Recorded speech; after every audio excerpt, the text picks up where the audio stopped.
Hey, what is going on, guys? It is a gorgeous day, and it looks like it's going to be getting really cold really fast starting tomorrow.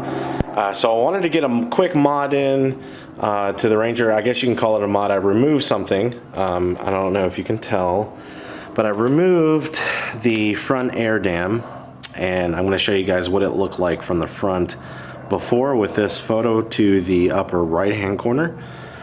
So as you can tell, there was like a front air dam that was added for, I guess, for miles per gallon purposes, and I didn't really care for it. So I removed it, and you can see the front end skid plate that's shown, and I'm going to show you guys how to remove that.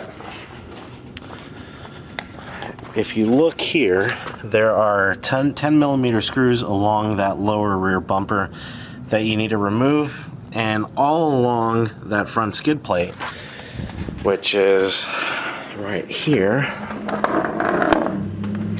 You can see there are 10 millimeter screws that run all the way alongside that front bumper that you need to remove. It's very simple to do. You can already see that there are some scratches on the front air dam from, I think, our little off-road excursion over this past weekend. So yeah, all you need really is a 10 millimeter long socket to reach behind the wheel areas. There's one right there that requires a little bit of a longer socket to get to, but once you remove all of them, that's it. You can go ahead and pull out the front air dam, and then you can see the nicer skid plate that's shown. So what I wanted to do is I kind of wanted to talk about some of the Ranger stuff that we've experienced within the first 1,000 miles of ownership. Some of the good, some of the not so good. I mean, I guess you could say that some small minor complaints after owning it and driving it for 1,000 miles and really kind of getting a little more acquainted to the truck overall. So to give you an idea, my previous ownership experiences of other SUVs and trucks, I've had a 2008 Ford Explorer XLT. My parents owned like a 2003 Eddie Bauer. My parents now own a 2018 Ford F-150 Platinum 4x4, fully loaded. It's like a $65,000 truck. That's what they've got now. So if you're new to the channel, I'll go ahead and tell you what exactly we've got.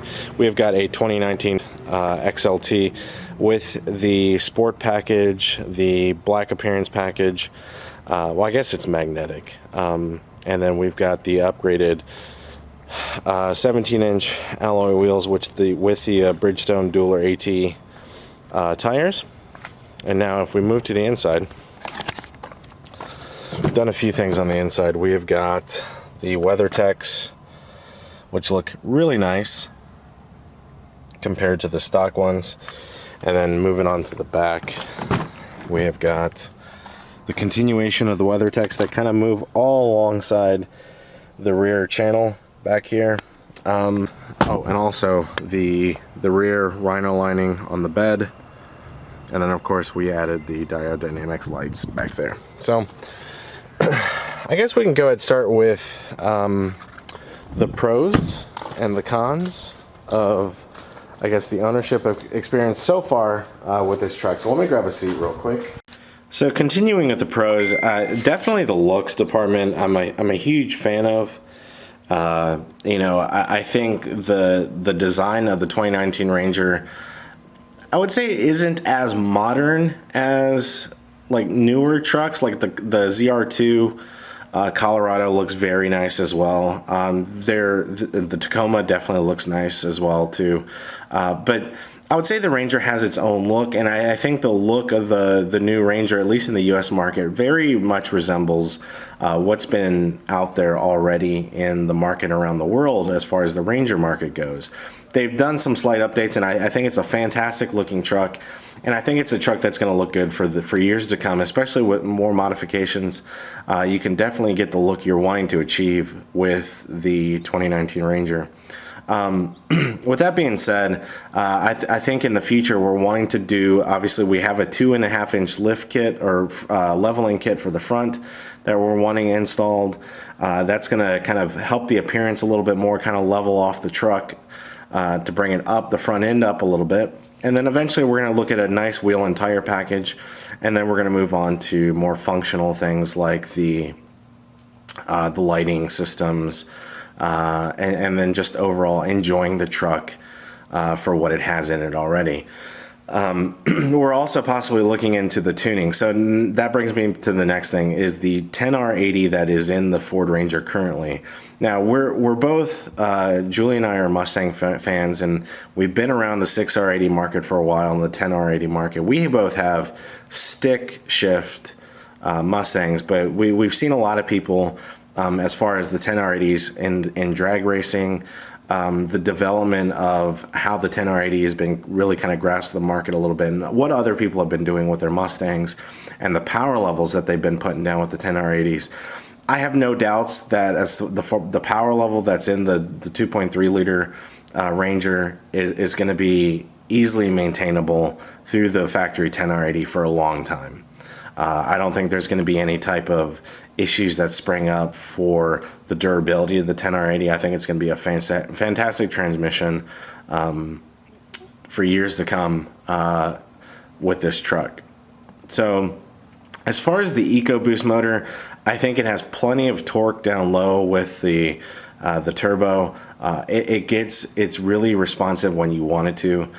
Some of my complaints that I do have with how the Ecoboost sounds in the truck is it sounds kind of buzzy in certain RPMs. Like I can hear it through the dash. Like it's very faint, and just because it's so quiet in the truck, the sound dampening is so nice in the truck, I kind of hear, like, it doesn't give me like a throaty sound. I can hear it's almost like a buzz. It's really hard to describe, and I'm thinking it has something to do with the direct injection and the injector pulses, from what I've read.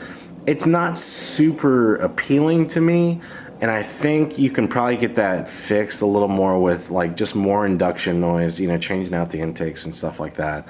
But it's a really minor complaint. Like it doesn't bother me that much, especially when I have the radio up a little bit. But I think some people can get a little bit picky when it comes to certain types of things like that. The interior quality, now it is an XLT truck, it isn't a Lariat truck. So that means you don't have like my Mustang, my 2015 GT is a premium package car. So it's kind of like the Lariat of the Mustangs. So the door panel is like leather. It has a soft touch, materials everywhere. Even before the Alcantara was installed on the Mustang. Before they installed the Alcantara stuff, it was soft touch everywhere. The dash is soft, you can squeeze it, the door panel, but all the contact points within the truck are soft touch in the XLT, like your elbows where it rests is soft touch, but the actual door and like the dash is still a hard plastic, so that can be a turn off to some.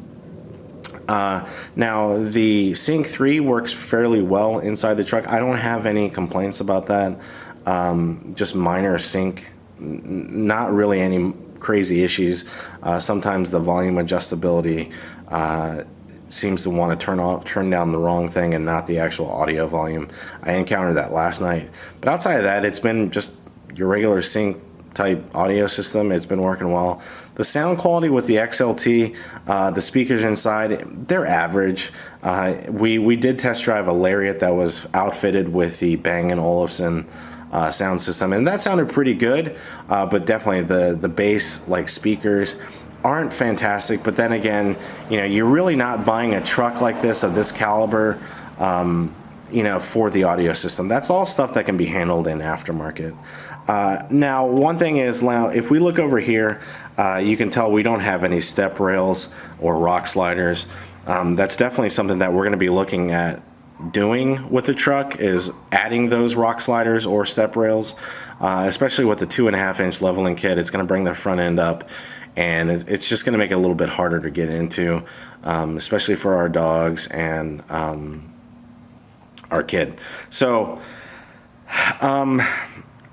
outside of that, those are the biggest pros and cons that I've had with the truck. The miles per gallon, I would say, are average. On the highway, we get about 23, 24 miles per gallon. In the city, we get a little bit less than that. But I've noticed that compared to the 2018 Escape we have, I feel like the tank lasts longer. Now, the tank is about 3 gallons more, I believe, than the Escape. So it doesn't cost an arm and a leg to fill this up, much like an F-150 or a bigger full-size truck. So that's good for me, because I mean, when I pick a daily, I don't want to get hit at the gas pumps really drastically. You know, like my Mustang, where I have to fill up either with E85 or premium gas plus butane. It can get a little expensive, especially if we're driving around a lot. Our Mustangs do tend to use up a lot of gas because of the power that we're putting down. But overall, with 1,000 miles, there's really no major problems to report with the truck. It's been working as it should. We are looking to go to possibly find some trails this weekend. You know, just drive around. There's a few trails that we're looking at. Trey Mountain. We're looking at a few different options up towards North Georgia and Blue Ridge. So I'll definitely report back to you guys, and maybe we'll film a bit when we're up there, and then just kind of give you my impressions of our first little road trip with the truck, because we haven't taken one outside of going back and forth to see my parents. So I hope you guys enjoyed this video, and if you have any questions on removing that front air dam, shoot me a message or drop a comment below, and I can help you out. It's really simple. Only requires that 10mm socket and a small, maybe a screwdriver to push some of the crash bar retaining plastic aside to move that last bolt. But you should be able to figure it out to remove that front air dam. And hopefully, maybe we can get that leveling kit installed within the next week or so, and I can show you guys the results of that. But I hope you guys have a great day, and I hope you enjoyed this video. Bye.